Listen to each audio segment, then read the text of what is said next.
What is emotional maturity? What is emotional maturity? Emotional maturity has very little to do with age. Some people are 60 years old and still throw tantrums when they do not get their way. Others are 25 and have already learned the sacred art of listening before speaking. Growing older is automatic. Growing wiser is a choice. Many people mistake emotional maturity for being calm all the time. It is not. You can cry and still be emotionally mature. You can be angry and still be emotionally mature. You can be heartbroken and still be emotionally mature. Emotional maturity is not the absence of emotion. It is the ability to carry your emotions without making them everyone else's burden. It is learning to pause before reacting. It is choosing understanding over assumptions. Emotional maturity is saying, I was wrong, without feeling that your entire identity is collapsing.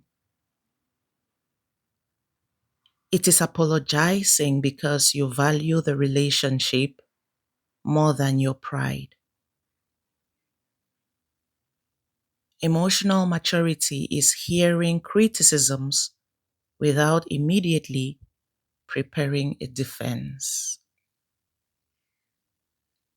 It is understanding that disagreement is not disrespect.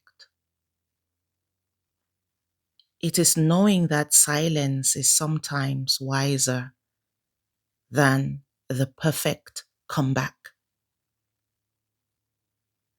An emotionally immature person wants to win every argument. An emotionally mature person wants to understand what is true. One protects the ego, the other protects peace. Emotional maturity also means taking responsibility for your own healing. It is unfair to expect your partner to repair wounds they did not create.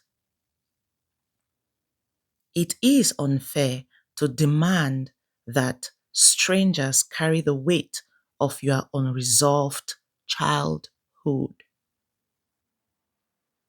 Your pain deserves compassion, but it also deserves responsibility. The world may explain your wounds, it cannot heal them for you. A mature heart stops asking, who ruined me? It begins asking, how do I become whole again?